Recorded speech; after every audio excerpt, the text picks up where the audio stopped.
मुझे डॉक्टर्स ने मना किया कि नौशीन तुम इसको गोद में नहीं उठा सकते, यकीन करो फातिमा कि मेरा दिल करता था मैं इसके मुंह पे तकिया रखूं, पहले इसको ख़त्म करूं और फिर खुद भी ख़त्म हो जाऊं। मैंने अपना 6 दिन का बेटा खोया था, मेरे 6 दिन के बेटे की डेथ हो चुकी थी इससे पहले। तो इनकी सर्टिफिकेट के लिए मैं गई तो मैंने उनको बोला मुझे ज़रा दिखाइएगा कि आप कौन सा किस तरह का सर्टिफिकेट इशू करते हैं। And literally I was shocked to see that it was disabled certificate. मतलब आप किसी डिसेबल का मतलब क्या होता है फातिमा? नाकारा, जो किसी काम का नहीं है।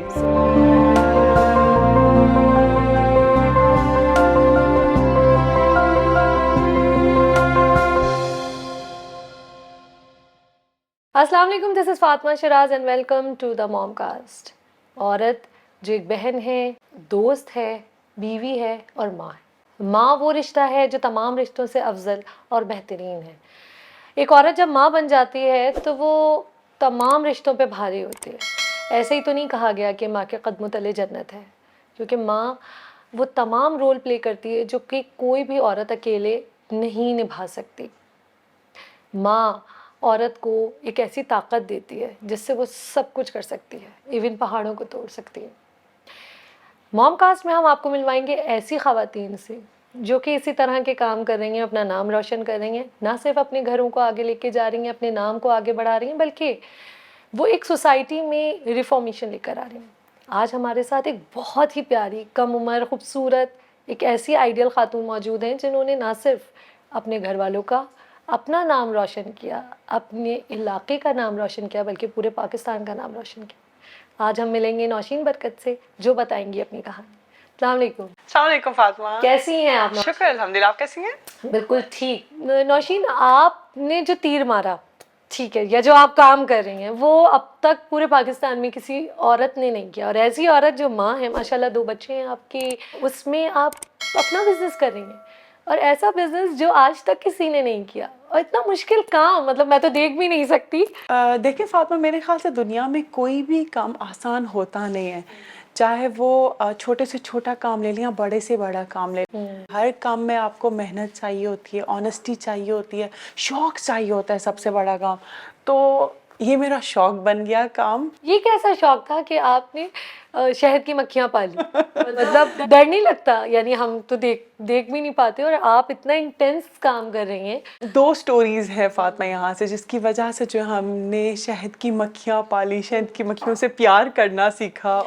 आज से अगर मैं कोई 4 साल आपको पीछे लेके जाऊँ, जब मेरी मम्मा ने काम स्टार्ट किया था, हम सब बहन भाई, हम 5 बहन भाई हैं फातिमा, हम पाकिस्तान के मुख्तलिफ इलाकों में रहते हैं। ठीक। तो मम्मा ने सिर्फ इसलिए शुरू किया था कि हम बहन भाइयों को शहद बहुत पसंद था। तो मम्मा ने कहा कि नहीं, आपको पता है वही ऑर्गेनिक शहद घर माँ में वाला के नहीं, वही बाहर का आपको कुछ पता नहीं है कि बाहर का शहद कैसा होता है। तो उन्होंने खुद शहद एक्सट्रैक्ट करना है, उन्होंने सिंपल एक बॉक्स से उन्होंने ट्रेनिंग ली, फिर उन्होंने स्टार्ट किया। नेट का एक बॉक्स होता है जो आप रखते हैं, जिसमें मक्खियाँ होती हैं, और वो शहद वहाँ बनता है। तो वो उन्होंने वहाँ से शुरू किया, एक ही बॉक्स से। और जो अगला जो उन्होंने बहुत अच्छा एक स्टेप लिया फातिमा, कि हमारे इलाके की और ख़वातीन, जैसा कि मेरा ताल्लुक हुंजा से है, अच्छा, तो उन्होंने हुंजा की और ख़वातीन को इसमें इकट्ठा किया जो इतनी पढ़ी लिखी नहीं थी, और उन्होंने टीम बना के उन्होंने टीम वर्क स्टार्ट किया। तो उन्होंने असल वाला जो कहते हैं ना वुमेन एम्पावरमेंट, उन्होंने वहाँ से स्टार्ट किया। कितना टाइम पहले की बात है? आज से 4 साल पहले की बात। अच्छा, ज़्यादा अरसा नहीं हुआ। ये आइडिया कहाँ से आया कि इसको बिजनेस बनाना है और हम इसको इस पैमाने पे ले आए कि अब घर घर में जो है वो अस्कुर पाया जाता है? जब मम्मा ये काम कर रही थी ना फातिमा, तो हम बहन भाई उनको देखते थे, तो वो किस तरीके से, कितना मेहनत वाला काम है। लोग तो सिर्फ एक बॉटल देखते हैं, लेकिन बॉटल के पीछे कितनी मेहनत है इसको किसी को अंदाजा नहीं होता। बिल्कुल सही बात। तो हम सब बहन भाई किसी तरह चाह रहे थे कि मम्मा को हेल्प करें कभी, लेकिन हो नहीं पा रहा, स्टडीज की वजह से। हाँ, कोई स्टडीज की, कोई हमारी अपनी फैमिली, किसी की जॉब की वजह से। तो अल्लाह ताला मेरी जिंदगी में कुछ ऐसे सिचुएशंस आए जिसकी वजह से फिर मैंने सोचा कि मैं जो है अपनी मम्मा का हाथ बटाऊं। मेरे एक बेटे हैं, शीस आहियान नाम है उनका। सो जब वो पैदा हुए थे, वो मल्टीपल फ्रैक्चर्स के साथ बॉर्न हुए थे। उनके लोअर बॉडी पार्ट पे बहुत सारे फ्रैक्चर्स थे, और this is very unusual Fatima, क्योंकि बच्चा जो वूम में होता है ना बहुत प्रोटेक्टेड होता है, चाहे मदर को कुछ भी चोट आए बच्चे को कुछ हो नहीं सकता। लेकिन डॉक्टर्स बहुत हैरान थे उस चीज़ पे कि पैदा होते साथ उनके इतने फ्रैक्चर्स हैं। लेकिन फिर जब उनकी हमने टेस्ट वगैरह कराए तो पता लगा उनका एक न्यूरोमस्कुलर कंडीशन है जिसकी वजह से वो कभी चल नहीं पाएंगे, अच्छा, खड़े नहीं हो पाएंगे। सही।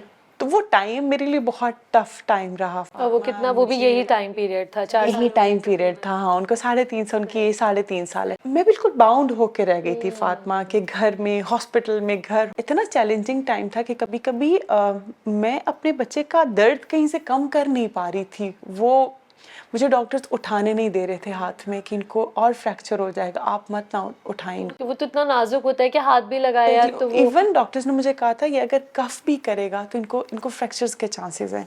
तो वो टाइम मेरे लिए, मेरी फैमिली के लिए बहुत टफ टाइम रहा। तो तब मैंने ऐसा सोचा कि मैं ऐसा क्या करूं जिससे मैं फ्रेश रह सकूं, मेरी फैमिली फ्रेश रह सके और मैं फ्रेश रह के अपने बच्चे को देख सकूं, और कोई ऐसा काम जिससे मेरी ज़ात से दूसरों को भी फ़ायदा हो। तो फिर मैंने तब सोचा कि मैं अपनी मामा का हाथ बटाऊं और इसको प्रॉपर एक बिजनेस तरह लाया जाए, उसको ऐसे लेवल पे लाया जाए जहाँ पे, क्योंकि शहरों में लोगों के पास ऑर्गेनिक प्योर चीज़ होती ही नहीं है, तो हम किस तरीके उसके घरों तक पहुँचा सकते हैं। तो वहाँ से फिर अस्कुर बना। और अस्कुर जो है, मैं इसको कहती हूँ एक होप है, सिंबल ऑफ होप, करेज है, जिसने मेरी ज़िंदगी में जो मुश्किल वक्त था उसमें बहार लाई। क्योंकि अस्कुर मेरी ज़बान का वर्ड है और इसका मतलब है फूल।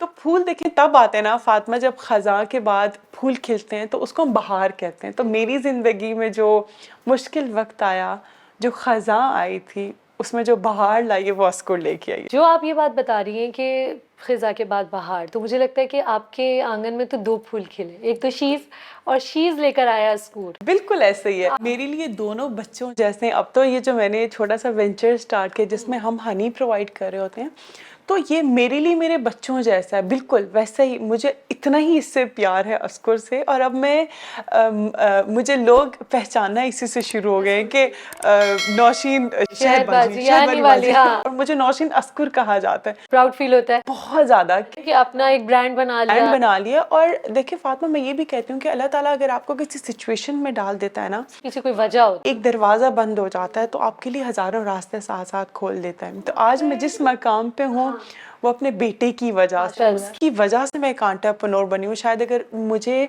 वो सिचुएशंस, वो कंडीशंस ना होती तो शायद मैं कभी सोचती भी ना बिजनेस का। लेकिन अल्लाह ताला ने मुझे ऐसी सिचुएशन में डाला जिसमें मेरी स्किल्स उभर के आई। मुझे पता लगा कि आखिर मेरे अंदर कौन सी स्किल्स है, मैं ये भी कर सकती हूँ कि मैं बिजनेस भी कर सकती हूँ, बिजनेस रन भी कर सकती हूँ। बिल्कुल सही है। लेकिन नौशीन, यहाँ पे मैं ये कहना चाहूँगी कि बहुत सारी ख़वातीन ऐसी होती हैं जो इस सिचुएशन से निकलना ही नहीं चाहती बाहर। उनको रोना बहुत अच्छा लगता है, रोना बहुत अच्छा लगता है, लोगों के सामने हाय बेचारी बनना बहुत अच्छा लगता है। तो यार आप इसको कैसे इतना पॉजिटिव लेके चली, और आप खुद आपने इसको ओवरकम किया, अपना बिजनेस सारा। मतलब मैं ये चाहूँगी कि आप लोगों को बताएं। औरतें समझती हैं कि नहीं, बस मुश्किल आ गया, शौहर छोड़ के चला गया, या डिवोर्स हो गए, या कुछ इस तरह के कोई मिसहैप हो जाते हैं लाइफ में। फातिमा, अल्लाह ताला ने हैं तो दोनों ही अशरफुल मखलूक़ात, लेकिन अल्लाह ताला ने जिस मिट्टी से खातून को बनाया है ना फातिमा, एक औरत को जब वो माँ बनती है, तो वो और ताकतवर हो जाती है, बहुत मजबूत हो जाती है। इतनी मजबूत हो जाती है कि जो पहले मतलब किसी का रोना नहीं देख सकती थी, या ज़रा से उसको कोई डांट डपट दे तो वो रोना शुरू कर देती थी, लेकिन उसके बाद वो उस नन्ही सी जान को ऐसे संभालती है। और वो नन्ही जान अगर किसी तकलीफ में हो, वो चल सकता है और आप उसको लेके चलते हैं। हाँ, मेरे बेटे ने मुझे ताकत दी। जब मेरा बेटा मुझे हंस के देखता था तो मुझे ये सोच, मतलब मैं ये सोचती थी, इतनी नन्ही सी जान इसी तकलीफ से गुजर रहा है इस वक्त, उसको फ्रैक्चर्स की वजह से उसको प्लास्टर लगे हुए थे, वो अपनी जगह से उठ नहीं सकता था, उसके जगह जगह एक ही जगह बैठने की वजह से डिफरेंट जगह उनको ना ब्लड सोर्स हो गए हो जाते, लेकिन वो फिर भी मेरी तरफ मुस्कुराता था। वो मुस्कुराहट जो है वो मुझे ताकत देती थी कि नौशीन, ये बच्चा रुकना नहीं है, ये बच्चा जब इस सारी सिचुएशन में मुस्कुरा सकता है तो तुम क्या चीज़ हो, मतलब तुम्हें क्या चीज़ रोक रही है। और बहुत दफ़ा ऐसे हुआ फातिमा के जो चीज़ें रियल है मैं बताऊंगी कि मैं सुसाइडल हो गई थी बीच में, क्योंकि मैं अपने बच्चे का दर्द नहीं देख सकती, मैं कम नहीं कर पा रही थी। जब मुझे डॉक्टर्स ने मना किया कि नौशीन तुम इसको गोद में नहीं उठा सकते, यकीन करो फातिमा कि मेरा दिल करता था मैं इसके मुंह पे तकिया रखूं पहले इसको ख़त्म करूं और फिर खुद भी ख़त्म हो जाऊं, ताकि तकलीफ़ ख़त्म हो। मैं नहीं देख पा रही थी वो सब चीज़ें, क्योंकि मेरे लिए मुश्किल था। मैं इससे पहले एक स्टेज से गुजरी थी जब मैंने अपना 6 दिन का बेटा खोया था। मेरे 6 दिन के बेटे की डेथ हो चुकी थी इससे पहले। वो एक मेरे लिए बहुत बड़ा चैलेंज था, उसको एक्सेप्ट करना। मैं अपनी जो शुरू से ना फ़ातिमा एक बहुत ही फ़न लविंग सी जॉली सी लड़की रही थी, और मेरे लिए अपने बच्चे को खो देना, जब वो हॉस्पिटल में थे और मैं घर में उनका वेट कर रही थी कि वो डिस्चार्ज होके आएंगे, और सब मुझे ये कह रहे थे नौशीन कुछ नहीं होता, आ जाएगा आ जाएगा। तो एक माइंड बना लिया था कि अभी हम कुछ दिन में उनको घर में वेलकम करेंगे, लेकिन शायद अल्लाह ताला को कुछ और मंजूर था। और जिस बच्चे के लिए मैंने इतनी तैयारी की थी, कभी 9 माह 9 महीने बिल्कुल रखा और आप हर बच्चे के साथ एक नया ख्वाब जोड़ देते हो ना, अपने बच्चे के साथ वो आएगा तो ये करेंगे वो करेंगे, तैयारी की थी। जब वो नहीं आया, मैं घर में बैठी थी और मेरे हस्बैंड हॉस्पिटल गए थे अपने बच्चे को देखने, और suddenly I received a call from my husband, और ही सेड कि नौशीन तुम्हें बहुत मजबूत होना है, जो मैं कह रहा हूँ ज़रा गौर से सुनो और सब्र से सुनना है। हमारा बेटा नहीं रहा इस दुनिया में। यकीन करो फातिमा, मेरा दिल कर रहा था कि मुझे उठा के वहाँ ले जाए और मैं डॉक्टर से कहूँ कि किसी तरह इसको वापस ले आओ, कुछ भी कर लो, ये तो कुछ इसको कुछ हुआ नहीं है। लाइफ में बहुत सारी चीज़ें मुश्किल हो जाती हैं जब हम चीज़ों को एक्सेप्ट नहीं करते। जब चीज़ों को हम एक्सेप्ट करने लग जाते हैं तो हमारी लाइफ की बहुत सारी चीज़ें आसान हो जाती। मेरे लिए एक्सेप्ट करना मुश्किल था कि मेरा बच्चा कैसे जा सकता है। Why me? Why me? मैं क्यों? मैंने ऐसा क्या गुनाह किया था? मुझसे क्या ऐसी गलती हुई थी? जाके कि यार क्या कुछ किया हमने गलत? सोचना शुरू किया हाँ कि मैंने कभी किसी के साथ गलत किया था, तो लेकिन मैंने तो कुछ नहीं किया था। एग्जैक्टली, आपको कुछ नहीं मिलता। फिर मैं क्यों यार? अल्लाह साबिरीन के साथ है ना। हाँ, मैं क्यों ले गए? तो वो वक्त मैं फिर बहुत डिप्रेसिंग फेज में चली गई थी।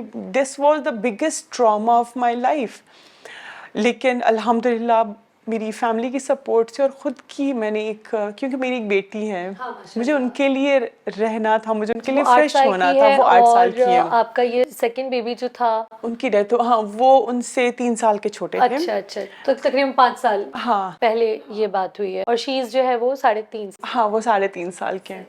तो वो उस इवेंट, मुझे ये लग रहा था कि एक अल्लाह ताला ने एक आजमाइश ले ली है मुझसे, अब शायद जिंदगी स्मूथ गुजरेगी। और मैं तभी की दुआएं मांगी थी, अल्लाह सब ठीक हो जाए, मैंने तेरी रजा में राजी हो गई हूँ। बेशक तूने दिया था मुझे, तेरी अमानत थी, ले लिया तूने। और मैंने उसके बाद फातिमा अल्लाह ताला की उन नेमतों को गिनना शुरू कर दिया जो मेरी ज़िंदगी में हैं। मेरे माँ बाप, मेरे इन लॉज, मेरे हस्बैंड, ये इतना एक खूबसूरत मेरी ज़िंदगी में रिश्ते थे। अगर मैं इस तरफ रोती चली जाती तो मैं इन सब की नाशुक्री करी थी अल्लाह ताला की, कि मैंने तब तो मैं क्यों नहीं बोला जब अल्लाह ताला मुझे इतने अच्छे बहन भाई दिए। मैंने कभी नहीं अल्लाह ताला को बोला कि जब इन लॉज इतने अच्छे दिए कि मुझे क्यों दिए ये बात। लेकिन जब अल्लाह ताला ने मुझसे ले लिया तो मेरी हस्ती उस लायक ही नहीं है कि मैं अल्लाह ताला से शिकवा करूं कि अब मैं क्यों। और खैर जब मैंने एक्सेप्ट कर लिया, और फिर वही बात मैंने अल्लाह ताला से, अल्लाह ताला अब और नहीं मुझे किसी आजमाइश में डालना।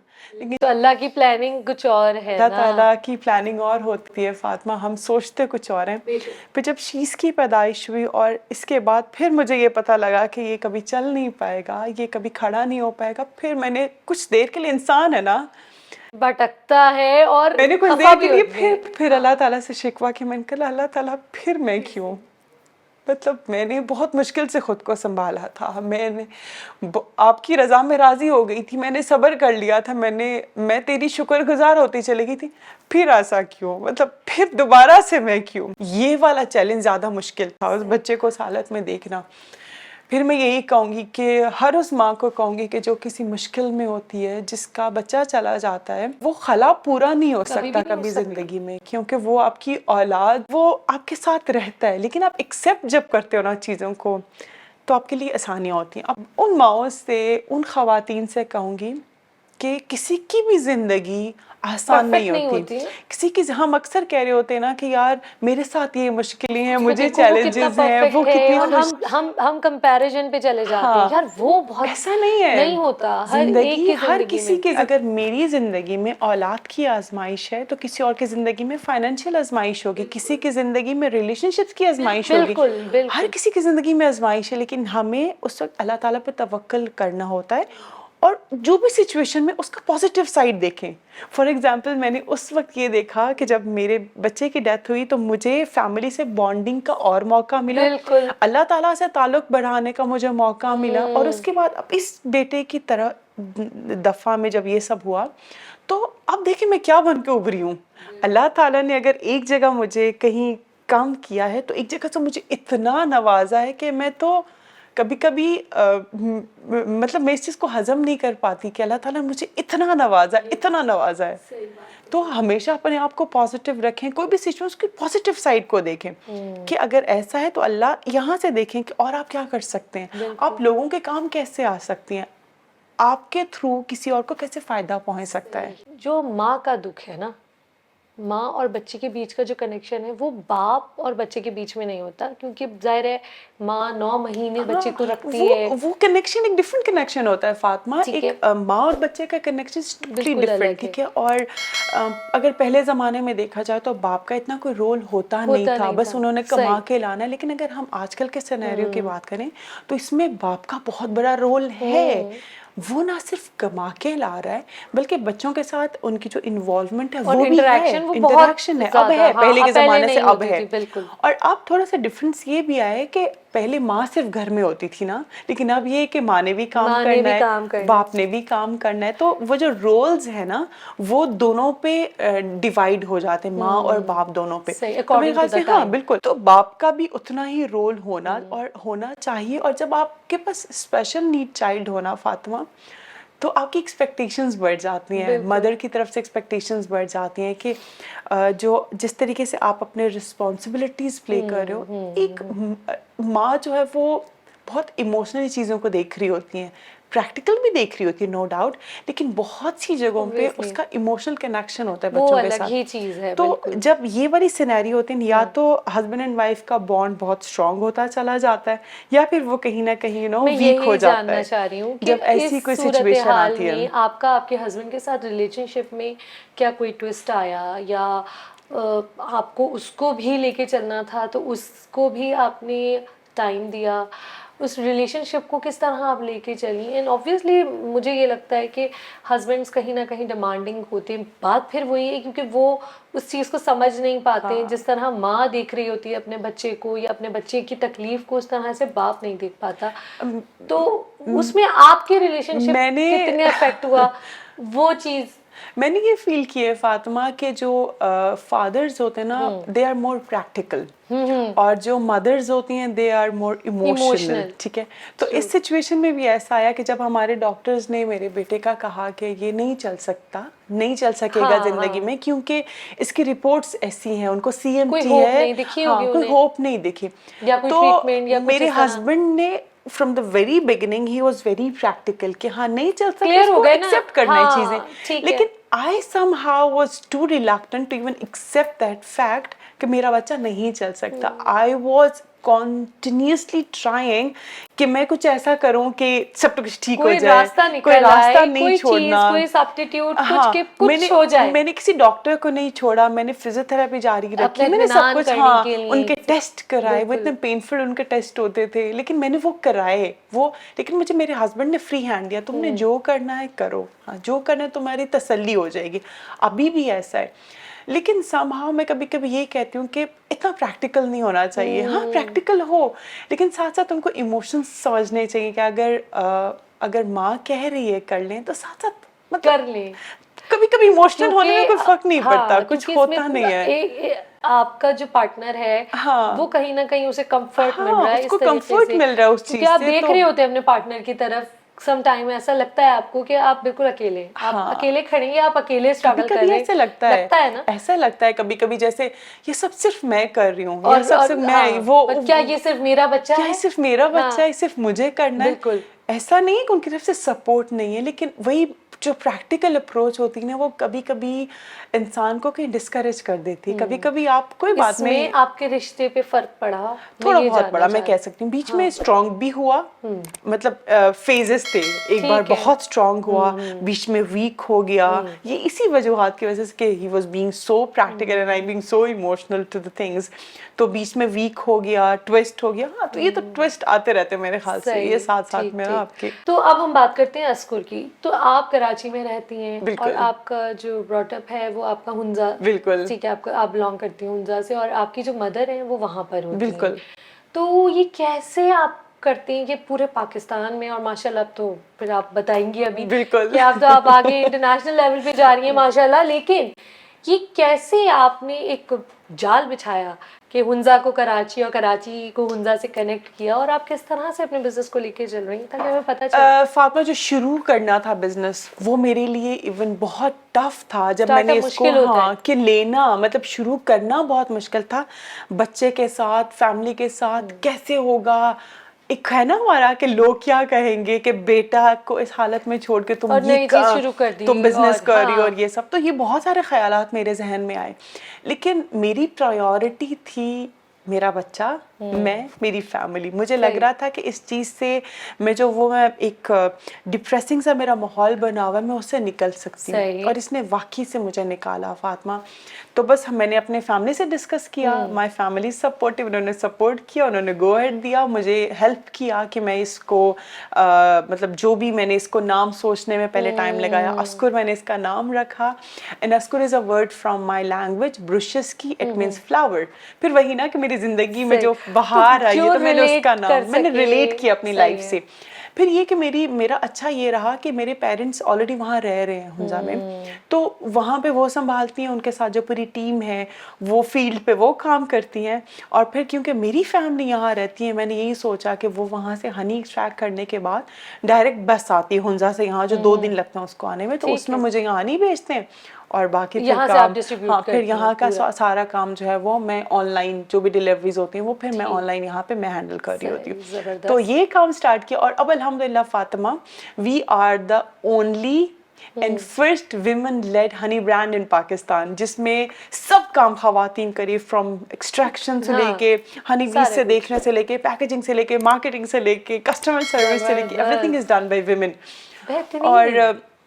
और ये उन सब खवातीन के लिए एक मैसेज भी है कि जो कहते हैं ना कि सिन्फ नाजुक है खवातीन, तो और कुछ भी नहीं छिपकली कर से डर सकती। जाती हैं और कॉकरोच से डर जाती हैं। यार खातून जब कुछ करने पे आ जाए ना, तो वो तो पहाड़ भी तस्लीम कर ली, और लिटरली वो पहाड़ों पे चढ़ जाती है। वो जिन्नात भूत सबसे लड़ जाती है। मतलब जिन्नात भूत का मतलब है जो जिंदगी की मुश्किलें हैं ना, उससे लड़ जाती जो हैं, जिनों की तरह आपके सर पे खड़े होते हैं ना, वो एक सबसे लड़ मुश्किल जाती है। वक्त में। तो फिर ये हनी भी बेचारी क्या चीज़ है, इतनी छोटी सी बेचारी मुझे मक्खी है।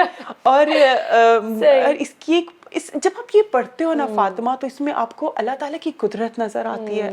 मतलब इतना हैरान करने वाला ये पूरा साइंस है कि यकीन मानिए इसमें कुछ ऐसी मक्खियां जो पैदा होते ही शहद की मक्खी काम करना, जिस वक्त ये पैदा हुई अंडे से निकली उसी वक्त से इसने काम करना है मरते दम तक।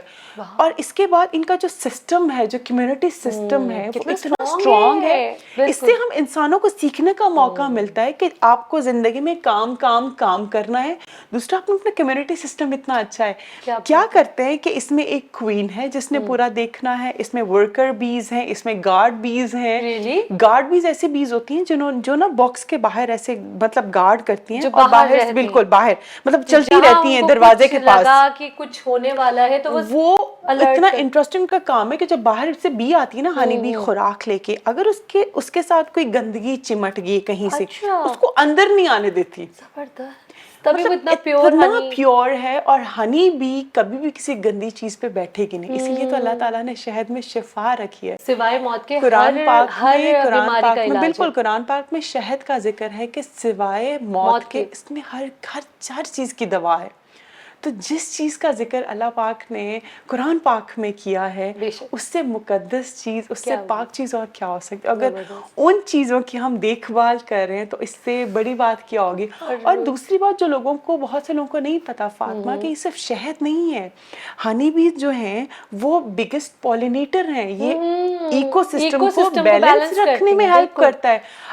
एक रिसर्च के मुताबिक अगर आप हनी बीज को दुनिया से हटा दें तो ये दुनिया दुनिया खत्म हो जाएगी, बिल्कुल ऐसा ही दुनिया है, खत्म हो बिल्कुल। जाएगी। तो आप जो सब्जियां खाते हैं, जो नट्स खाते हैं, जो फ्रूट्स खाते हैं, ये सब किसकी वजह से हो रहा है? हनी बीज की वजह से। तो हम एक तरफ तो लोगों को हनी हनी प्रोवाइड करें और दूसरी तरफ अपने माहौल को, इकोसिस्टम को अपने आप इकोसिस्टम के लिए हम काम कर रहे हैं। बहुत जबरदस्त। और इसके अलावा it's purely made in Pakistan, purely made in Pakistan और we are working for Pakistan. ऐसा कि अभी हम इस लेवल पे आ गए हैं फातिमा कि अल्हम्दुलिल्लाह हम लोग गवर्नमेंट के साथ और डिफरेंट इंटरनेशनल एनजीओज के साथ कोलैबोरेट कर रहे Very हैं, good. जिसमें हम अपने इलाके की खवातीन को, गिलगित बल्तिस्तान Business की दे बी रहे हैं ना। कीपर्स को ट्रेन कर रहे हैं मॉडर्न बी कीपिंग के ऊपर, कि वो पुराने तरीके से ना चलें बल्कि नए तरीके सीखें, स्मार्टली वर्क करना सीखें, जिससे उनकी प्रोडक्शन ज़्यादा हो और उनको फ़ायदा हो। तो अभी हमने एक फेज तो कंप्लीट हो चुका है ट्रेनिंग का। नेक्स्ट इंशाल्लाह हम लोग गिलगित बल्तिस्तान का first honey bee keeping unit लगा रहे हैं। सो processing unit would be the first in Gilgit Baltistan. तो ये अस्कुर की कोलैबोरेशन से इंशाल्लाह होगा और इससे एक सॉफ्ट इमेज भी जा रहा है पूरी बहुत दुनिया अच्छा में, पॉजिटिव इमेज जा रहा है पॉजिटिव ना। इमेज जा रहा है। इससे टूरिज्म भी बेहतर होगी हमारे जाहिर है, इलाके की और obviously। इससे पाकिस्तान का जो एक सॉफ्ट इमेज जा रहा है कि पाकिस्तान की खवातीन खवातीन जो कितनी हैं जो वो वर्किंग इतनी है, स्ट्रॉन्ग हाँ, हैं कि जो वो कर रही- अनकन्वेंशनल फील्ड्स में भी जा रही, क्या बिकॉज बी बात कीपिंग है, is very unconventional exactly, Fatima. yes। या तो मैंने आप तो कभी नहीं जब सुना। भी खवातीन को सुनेंगे बिजनेस में, या तो वो बुटीक कपड़े, चलाएंगी, खाने में होंगी, पीने का कपड़े में होगा, होंगी, बिल्कुल, मेकअप में बिल्कुल, होंगी। बिल्कुल। लेकिन ये अब नई चीजें डिस्कवर हो रही हैं, नई चीजें खवातीन आ रही हैं, तो इससे बहुत अच्छा इमेज एक जा रहा है, positive हर impact, जगह इमेज जा रहा ठीक। है कि खवातीन ये भी कर रही हैं सही। और ऐसी ऐसी जो उनकी लाइफ की कंडीशंस हैं उनसे उसके गुजर के कर बावजूद- रही हैं, उसके हाँ, बावजूद भी क्योंकि कर जैसे रही हैं। नौशीन आपके साथ एक मिसहैप हुआ, फिर दूसरा मिसहैप हुआ, इसी तरह जो आपके साथ काम कर रही हैं खवातीन, ऑब्वियसली उनकी जिंदगी में भी कोई ना कोई बिल्कुल बुरा फेज आया होगा, कुछ ऐसी बिल्कुल। चीजें हुई होंगी। मगर मुझे क्या लग रहा है आपकी बातें सुन के कि जैसे आप गिलगित हुंजा की क्वीन आप हैं और आपने वहाँ सिर्फ ये नहीं कि आप बेचारी भी बन सकती थी, आप घर में बैठी रहती और तकिए में मुंह दे के रोती रहती, हाँ कि अल्लाह ने मुझे ये कर ये दिया, क्या अल्लाह ने कर ये दिया, हुआ, और ये बस, कर दिया। और और दूसरी बात फातिमा, मैंने बहुत दफा ये भी देखा है कि जिन लोगों के स्पेशल नीड बच्चे होते हैं ना फातिमा, उनको छुपा के रख रहे होते हैं। हाँ, क्यों? बाहर नहीं निकालना, हाँ, लोग क्या क्योंकि कहेंगे, लोग बिल्कुल बिल्कुल बातें ऐसा होता है, करेंगे। हाँ। नहीं फातिमा, अब हमारी सोसाइटी, दिस इज एन भाई- इंक्लूसिव सोसाइटी, हमें एक्सेप्टेंस लाना है। तो भाई ये बच्चे गाली तो नहीं है ना, नहीं ये है। तो हमारा हिस्सा और है। बहुत दफा लोग हाँ। कहते हैं कि मैंने बहुत पढ़े लिखे लोगों को ये सुना है कि ये तुम्हारे किसी बुरे काम का काम का अंजाम नतीजा है। होगा, ये कह देते हैं लोग, ऐसे, बिल्कुल। और लोग कहते हुए सोचते नहीं है कि उन माँ बाप पे क्या गुजर रही होगी, उन बच्चों पे क्या गुजर रही होगी। तो आपके इस प्रोग्राम के हवाले से मैं लोगों तक ये पैगाम भी पहुंचाना चाहूँगी कि प्लीज़ खुदारा समझने की कोशिश करें। ये वक्त किसी पे भी आ सकता है, अल्लाह ताला इस आजमाइश में तो किसी को भी डाल सकता है कभी भी और किसी भी ये वक्त- बच्चे जो लेकिन हैं, जो अच्छे चलते फिरते लोगों को मोहताज हो जाते हैं, तो गिर जाते स्पेशल हैं। नीड बच्चे जो हैं वो अल्लाह ताला की तरफ से ऐसा तोहफा हैं, ये फरिश्ते हैं। बिल्कुल, और मासूम। जो बच्चे और जो वालिदैन या जो ख़ानदान ऐसे बच्चों के Blessed होता है, हैं, they they are are blessed, blessed, exactly। क्योंकि अल्लाह ताला हमें इतना नवाजता है इनके साथ। तो मैं हमेशा अपने बेटे को, मैं जहाँ जाती हूँ साथ लेके जाती हूँ। बहुत अच्छा करती हैं, मैं जहाँ जाती हूँ मैं कभी कतराती नहीं हूँ उनके बारे में बात करने से। क्यों? आई ओपनली क्यों? सही है। हाँ। और दूसरी बात है, हो सकता है फातिमा कि अल्लाह ताला ने मुझे इसलिए बेटा दिया कि मैं जो स्पेशल नीड बच्चे हैं उनके राइट्स के बारे में कि बात कुछ कर करूं, उनके सकें, राइट्स के लिए कुछ कर सकूं। बिल्कुल। और मैं शायद कर आपने भी ना रही हूँ। सोचा हो इस मैंने बारे में नहीं पहले सोचा कभी था भी, क्योंकि फातिमा, हम नहीं रिलेट सोचा था। करते तो हम सोचते भी नहीं है। नहीं अच्छा, मैंने ये सोचते। देखा है लोगों को कि लोग हमसे वो सवाल कर रहे होते हैं जो खुदा ने पूछने हैं हमसे क़यामत के रोज, True कि that. गुनाह, सवाब, अच्छा बुरा,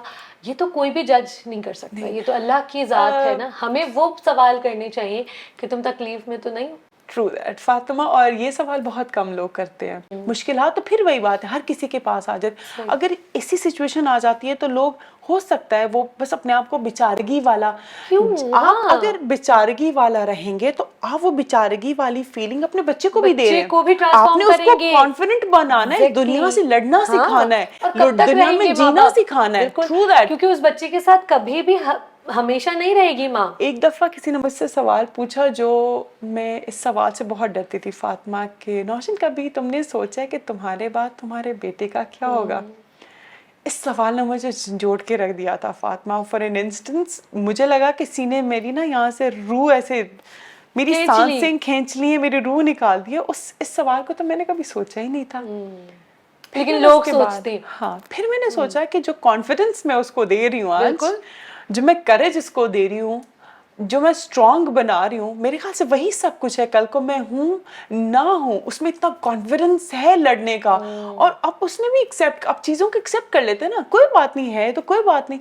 हम जिंदगी में फॉर एग्जाम्पल शुरू में मैं व्हील चेयर को देख के खौफ आता था, बुरा मुझे लगता होगा। खौफ आता था फातिमा। मैं बहुत दिन तक जब मेरे बेटे की चलने की उम्र हुई थी, जब वो नहीं चल पाया और मुझे किसी ने बोला कि तुम व्हीलचेयर क्यों नहीं देती हो, यकीन करो उस वो दिन और उसके अगले किसी 3 ने दिन दिल तक मेरे पकड़- हल्क से हाँ। खाना नहीं गया।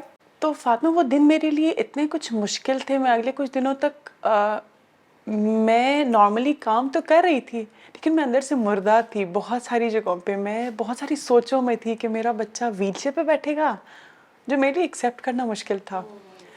मैं अपनी कॉलोनी में किसी एल्डरली बंदे को व्हीलचेयर पे देखूं तो मुझे कपकपी शुरू हो जाती थी। मैं थोड़ी देर के लिए सकते में चली जाती थी, मेरे लिए कदम उठाना मुश्किल हो जाता था। मेरे लिए व्हीलचेयर का लफ्ज़ एक्सेप्ट करना इटसेल्फ एक बहुत बड़ी स्ट्रगल थी। मैं रातों को सो नहीं पाती थी सिर्फ ये सोच के कि मेरा बच्चा जो है वो व्हीलचेयर बैठेगा। लेकिन फिर मैंने यही सोचा फातिमा कि अगर फॉर एग्जांपल अगर किसी को नज़र नहीं आता तो वो ग्लासेस पहनते हैं ना, ताकि वो एक एड है, उसको सही तरह नज़र आए। तो मैं क्यों इस व्हीलचेयर को उस अंदाज से देख रही हूँ कि एक माजूरी है या डिसेबिलिटी है। मैं ये क्यों नहीं सोच रही कि ये एड है जो मेरे बच्चे को हेल्प करेगा उसको मूव करने में अपनी में, बल्कि तो इंडिपेंडेंट हो जाएगा मेरा बच्चा। रादर देन कि मेरे ऊपर डिपेंडेंट होने के मैं उसको व्हीलचेयर पर बिठा दूंगी तो वो थोड़ा डिपेंडेंट नहीं रहेगा, वो सही। इंडिपेंडेंट रहेगा। उस चीज़ ने मुझे एक्सेप्ट करने में आसानी दी। और दूसरी चीज़, मैंने ऐसी माओं से राब्ता रखा हाँ। कि जिनके स्पेशल नीड बच्चे हैं। मैंने फेसबुक के डिफरेंट ग्रुप्स ज्वाइन इस किए तरह जिसके के। स्पेशल नीड बच्चे हाँ, हैं। तो आप ज्यादा करीब हो जाते हाँ, होंगे तो और मेरे आपको ख्याल से पता वो मैंने अपने कनेक्शंस ऐसे बना लिए कि अब वो चीज़ मेरे लिए एक टैबू नहीं थी, बल्कि अब मैंने देखा कि यार कि और भी normal बहुत से है ये बच्चे चीज़, हैं। हाँ। और अभी बहुत सारे बच्चे बिल्कुल हैं। ऐसा ही है। और फिर उसको मैंने एक्सेप्ट किया और फिर मैंने ऐसे बच्चों से राब्ते बनाए कि जो व्हीलचेयर यूज़ कर रहे बिल्कुल सही। हैं। और इस चीज़ ने मुझे बहुत हेल्प किया। तो सही। मैं उन पेरेंट्स से कहूँगी अगर ऐसा कुछ भी होता है ना तो खुद को कनेक्ट कीजिए उन लोगों से जो ऐसे ऐसे हालात से गुजर रहे हैं, जिन्होंने ऐसे हालात देखे हैं। वो चीज़ आपको बहुत हेल्प करती है। तो हर मामले में आप किसी चीज़ को जब पॉजिटिव होकर सोचते हैं ना तो ठंडे आपके दिमाग लिए से हाँ कोई ठंडे हल निकल दिमाग आता है। से लंबा सांस लें और सोचें कि आप वाहिद नहीं है इस दुनिया में, और भी बहुत सारे लोग हैं। सही। अच्छा नौशीन, बिल्कुल जैसे अभी आपने व्हीलचेयर की बात की, आप बिल्कुल सीधा चल रहे होते हैं अपने ट्रैक पे और चीज़ों को नॉर्मलाइज कर रहे होते हैं, फिर बीच में कोई बंदा आता है, कुछ बोलता है, फिर कुछ होता है, हाँ, कि एकदम से कुछ हुआ और आप हिल जाते हैं फिर कि से यार मैं क्या, हाँ यानी अभी रिसेंटली मुझे किसी ने कहा कि क्योंकि जो स्पेशल नीड बच्चे होते हैं इनका सीना इसी डिफरेंट होता है फातिमा। तो मुझे बनवाना था क्योंकि ऑब्वियसली इनकी अभी स्कूल एडमिशन होगा, सब जाहिर है, कुछ होगा, तो 3.5 मुझे साल उनके का हो लिए गया, इनका हाँ, बर्थ change फॉर्म है। वगैरह सब कुछ चाहिए था। ठीक है, मैं ये भी एक अलग से प्रोसेस है फातिमा, अलग से मैं कहूँगी एक और पेनफुल प्रोसीजर है कि आपको पहले इनको डॉक्टर से चेक कराना अच्छा। पड़ता है, प्रॉपर इनका चेकअप होता है, Certificate हाँ, लिख फिर लेते होंगे। सर्टिफिकेट मिलता है। हाँ हाँ, तो इनकी सर्टिफिकेट के लिए मैं गई तो मैंने उनको बोला मुझे ज़रा दिखाइएगा कि आप कौन सा किस तरह का सर्टिफिकेट इशू करते हैं। And literally I was shocked to see that it was disable certificate.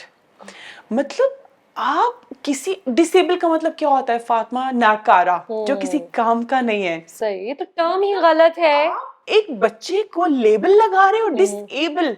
मतलब आई वाज लिटरली शॉक्ड कि मैंने अपने बच्चे को इतना कॉन्फिडेंस दिया और है। ये तो जीरो हो गया। तो जब वो अगर देखेगा, उसी हाँ, बच्चे को आप लेबल लगा रहे हो इस एज में, वो क्या करेगा? आगे कुछ भी नहीं कर सकेगा। आपने और उसको कह दिया तुम कुछ internationally कर ही तो नहीं सकते। अब देखा जाए तो ये वर्ड अब यूज ही नहीं नहीं होता। ये हटा दिया गया है ये लफ्ज। या डिफरेंटली एबल यूज करते हैं, children with special needs use करते ये। हैं। मैंने उनसे और एक और शॉकिंग बात, मैंने वहाँ डॉक्टर से बात की। मैंने कहा डॉक्टर साहब मुझे कोई ऐसा रास्ता दिखाइए, कोई ऐसी अथॉरिटी जहाँ मैं जाऊँ और इस वर्ड को चेंज कर सकूँ। तो उन्होंने कहा ये तो पाकिस्तान के लॉ में है डिसेबल यूज करना, इसके ये लिए नहीं कोई हो वर्ड सकता है ही change। नहीं। तो मैंने कहा नहीं, मुझे चेंज करना है। ऑब्वियसली लॉ कौन बनाते हैं, हम लोग ही तो बनाते हैं ना सही बात फातिमा। है। तो हम ही इसको चेंज क्यों नहीं कर सकते? क्योंकि जब जिन जिन बच्चों से आपको रिस्पेक्ट देनी है, आप बात ही डिसेबल से शुरू कर रहे हो, तो जिनको बातें आप खत्म हो गई ना फिर जिनको तो, आप उनका हाँ। बेसिक ड्यू राइट राइट नहीं दे रहे तो हो, आगे क्या होगा हाँ, उनके? आप बात ही मतलब इनकी इंसल्ट से स्टार्ट करें कि यू आर अ डिसेबल, तो वो बच्चा माशरे में कल को आगे क्या करेगा? उसका कॉन्फिडेंस नहीं लेवल करेगा 0 ना। हो जाता है तो मैंने फिर। मुझे पता है क्या कहा हाँ। कि मैडम यहाँ तो लोग खुशी खुशी अपने साथ डिसेबल लिखवाते हैं ताकि वो उसके ताकि वो benefits- माशरे में जो उनके कुछ राइट्स हैं वो उनको मिल सके। बिल्कुल बेनिफिट्स कितने जो होते हैं। अफसोस की बात है फातिमा। नौशीन, आपकी जो आज की बात हमने आपसे जो शुरू की थी, और जिस तरह मतलब आपके मैंने बहुत सारे रूप देखे, एक नटखट लड़की और उसके बाद इतनी ज़बरदस्त एक बिजनेस वूमन कि नहीं मुझे तो काम करना है, फिर उसके साथ इतनी इमोशनल टची एक माँ, और फिर अब एक सोसाइटी को चेंज करने के लिए आपने एक कदम उठाया है कि नहीं, हमें सोसाइटी में चेंज लाना है, हमें ऐसे लोगों के लिए काम करना है जिनको जिनको कोई देखता ही नहीं, हाँ। जिनके बारे में कोई बात ही नहीं करता, यानी हम तो बात भी करना पसंद हाँ। नहीं करते। तो ये इतने सारे फेजेस जो मैंने देखे, इससे वाकई हमारी औरतों को, जो हमारे साथ मौजूद हैं ख़वातीन, जो काम कर रही हैं, जो घर पे बैठी हैं, या जो बाहर निकल रही हैं, या जिनके साथ इस तरह के मसाइल हैं, उन्हें मोटिवेशन मिलती है। True true that. और आई एम ब्लेस्ड कि मैं बहुत खुश हूँ बल्कि कि आज आपने यहाँ आकर और हमें एक नया रास्ता दिखाया, ऐसी बातें बताई हैं जिसके बारे में कोई बात ही नहीं करता है। हाँ। वो बातें करना और इतनी डिटेल में करना और इतनी तफसील से बताना और सारा कुछ शेयर करना बहुत बड़ी बात है। ये मेरे मतलब लिए ऑनर की बात होगी फातिमा कि अगर मेरी स्टोरी से किसी को होप मिलता है, किसी को स्ट्रेंथ मिलती है, बिल्कुल। तो मुझे लगेगा कि मेरी ज़िंदगी का मकसद पूरा हो गया है। मुझे बहुत अच्छा लगा स्कूल के बारे में जान के कि आपने उसको किस तरह अपने बेबी की तरह लेके चली, और 4 साल में आप कहाँ से शुरू हुई, यानी अल्हम्दुलिल्लाह। एक मक्खी से आपने स्टार्ट किया कहने एक को। बॉक्स, हाँ बिल्कुल, बिल्कुल यानी वो जो एक मक्खी का बॉक्स था, ऑब्वियसली बिल्कुल वहां से आप शुरू हुई, और अब आपने पीछे मुड़ के नहीं देखा। फिर माँ का किरदार आप जिस कदर अच्छे तरीके से आप प्ले कर रही हैं वो, फिर आप एक बहुत अच्छी दोस्त हैं, हमदर्द हैं, सबके काम आने वाली हैं। ये हमें बड़ी हिम्मत देता है। जो हम इस तरह के लोग अगर आप जैसे और आ जाए ना 2-4, तो सोसाइटी वैसे ही चेंज हो जाएगी। True that. तो बहुत शुक्रिया आपका, आपके आने का, आपके वक्त का, आपकी तमाम बातों का जो आपने हमसे शेयर की, अपना दुख तकलीफ हमें बताया, और अपनी हिम्मत हमारे साथ जो है ना, तब मुझे बहुत एक ताकत मिली कि यार जब ये माँ कर सकती है तो हर माँ कर क्यों नहीं सकती कर है, ऐसा ही है ना। True that. तो बस मैं कई जगह मैंने अपने आंसू रोके और मुझे फील हुआ, क्योंकि मैं भी माँ हूँ, तो माँ जो होती है वो माँ की दुख को समझ सकती है, तकलीफ को देख सकती है। तो हमारे देखने वालों को मैं ये कहना चाहूँगी कि आज की ये जो एपिसोड थी जिसमें नौशीन बरकत हमारे साथ मौजूद थी, इन्होंने सिर्फ मुझे नहीं बल्कि मेरे ख्याल है हम जैसी तमाम ख़वातीन को मोटिवेट किया है। एक चलती फिरती मिसाल जो कि वाकई एक पावर हाउस है, जो डटी रहती हैं, जो पीछे नहीं, मतलब डरती नहीं है किसी से, और इन्होंने अहद किया है कि मुझे किसी की ज़रूरत नहीं है, मैं जो हूँ आगे बढ़ के काम करूँगी, और बाकी इन्होंने अपने आप को प्रूव किया। हमारे YouTube channel the real fun को जाके सब्सक्राइब कीजिए, और वहाँ पे अगर आपका कोई सवाल हो नौशीन बरकत से या मुझसे तो आप वहाँ पे कर सकते हैं, कमेंट कीजिए, लाइक कीजिए, शेयर कीजिए। Thank you so much. अल्लाह हाफ़िज़।